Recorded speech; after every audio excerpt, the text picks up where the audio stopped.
Yo, what up? It's your boy, and I'm back with another review for that ass. I'm gonna try to have these reviews coming more regularly. Hopefully, I can get to a weekly basis. But I do have about 30 minutes in my day to sit in my car, so this is probably how I'm gonna do the reviews going forward, given I have the time. Um, and with that being said, today's book review is gonna be about the Harry Potter series.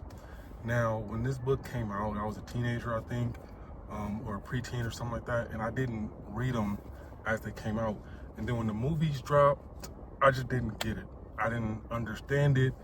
It kind of irritated me that I didn't understand it, and everybody loved it, so I never got into it. I never watched any of the subsequent movies. I never got to any of the media or the lore or anything like that. It wasn't until I played Hogwarts Legacy that I really started to get into Harry Potter. And the only reason I even got Hogwarts Legacy is because I looked at it online and it looked fun, you know? And so I was like, you know what, let me try this game out. And although I have not beat it, I'm probably about 25% to 30% in the game. I had a lot of fun with it, but I don't have a lot of time to game, so I don't play the game that much. Now my kids are playing it more than I do.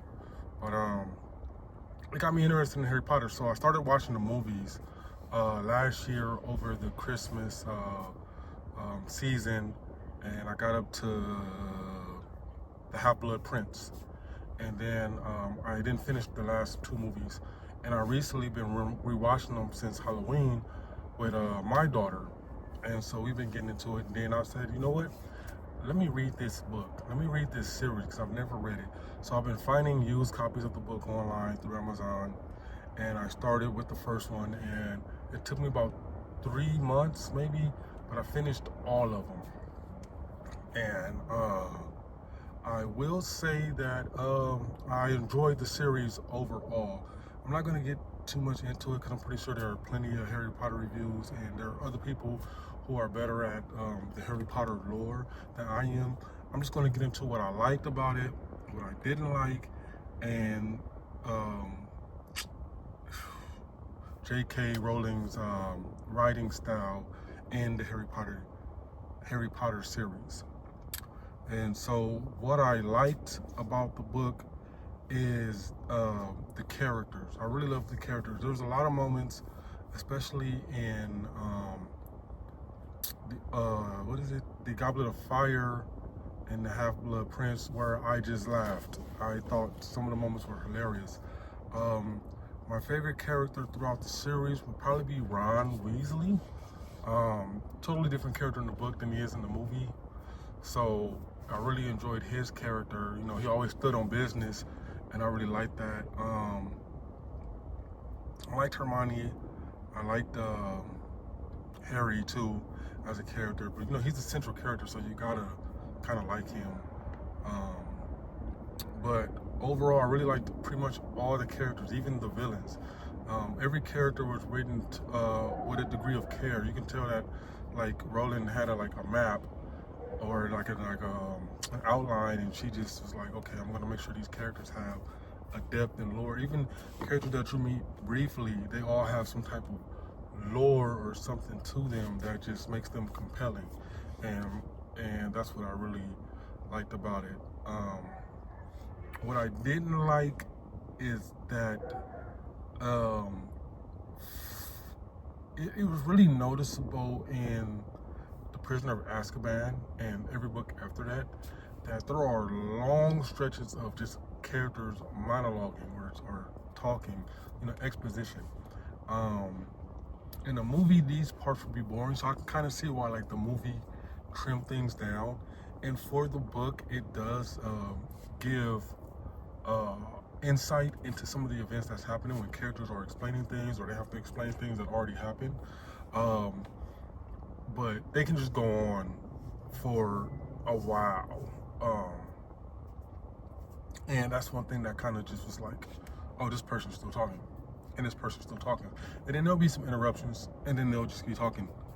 And that's the only thing I would say I probably didn't like. I wish there was, I wish he had a better way of conveying that information through the storytelling versus this through a character telling us what they did because of a potion or a character summarizing the events of something they think happened because of something they just did. For the 2 examples I have is Barty Crouch Jr. At the end when they give him the polyjuice potion and he's fibbing about everything he did, he's snitching on himself. That went on a bit long. And then the other example I could think off the top of my head is when Harry and Dumbledore are searching through the memories of and investigating Voldemort's past. There are a lot of times where Dumbledore is just talking, and it's giving us his thoughts, right? He's like, oh well, I think this happened, but it's exposition, it's dialogue, and I don't hate it. It's just something I just didn't like, because a lot of times in writing that comes off as lazy. I'm not calling Rowling lazy. She's one of the best writers in the world. You can't take that away from her. But in that regard, I'll say that's the only thing I didn't like. I wish there was a better way to get that information, especially with the Barty Crouch Jr. thing, like his escape from Azkaban and then being under the Imperius curse and then escaping and being one of Voldemort's favorite Death Eaters. Like that, I feel like I just wish that would have been done better. And even in the movie, that whole thing could have been done way better, but it is what it is. As a writer, I think J.K. Rowling is an excellent writer. Like, I see why people really love these books. I won't say I love them, but I did enjoy them. Not one book bored me. Not one book was like, oh, I can't get through this. I really enjoyed every single book in the series.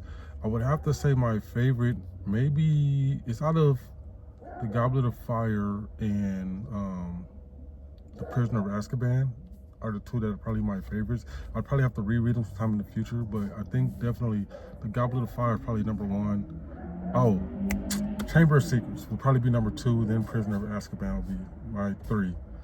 Those are the ones I really liked. I really liked the Deathly Hallows too, and I liked some of the escape scenes, like when they're in Godric's Hollow and then Voldemort comes and they barely get away and Harry breaks his wand. Like, I thought that whole scene was dope. The other scene where they're at Luna Lovegood's father's house and they slowly figure out that like he basically is trying to keep them near so he can get his daughter back. Like, that whole scene was dope. The only scene I didn't like in the Deathly Hallows was how they escaped from the Ministry, but not from a storytelling aspect, just from a what happened aspect. Like, I'm like, oh man, so they can't go back here. Like, it was more like a disappointing thing. Like, oh man, that sucks. Like, you feel for the characters in that moment. And that's one thing that Rowling does great in her writing, is that you really feel empathy towards these characters. You really feel their struggles and what they're going through, versus internally and externally. And that's something that Rowling did very well throughout this series, especially when you read the books like back to back, like I did. That care comes off in every single page, in every single book. And if I had to grade it, I would give this book 2 thumbs up. I definitely recommend, if you haven't read it but you are a fan of the movies. If you don't like reading, I recommend the audiobooks. That would be the best way to take these novels in. And they're on Amazon right now, they're on Audible and any wherever books are sold. And also, make sure you check out my series, Black Art Way of the Ascari. I just put out Prelude to Black Art, Echo to Defiance. The comic book is coming. I'm in contact with the artist. We're getting it done. I have the first 13 pages. I might do some promo work, put some stuff out. Check out my Instagram. I got a lot of stuff already on the Instagram. You can check out, get a preview. The comic will be in black and white like a manga, but it is not in the manga style. It's just black and white is what I could afford. So make sure you check out Prelude to Black Art, Echo to Defiance. Check out Black Art Way of the Ascari. And all my other books on my website or at Amazon. www.deathlyhallows.com. Make sure you like and subscribe. Let's get your boy to 200 subscribers. I'll keep these reviews coming, and you keep liking. Until next time, peace. In a land ruled by honor, every choice echoes across generations. One man's past cannot stay buried, and his legacy cannot be denied. Between love and duty, the line begins to blur. A legacy of blood forges the path to defiance. Prelude to Blackguard, echoes of defiance.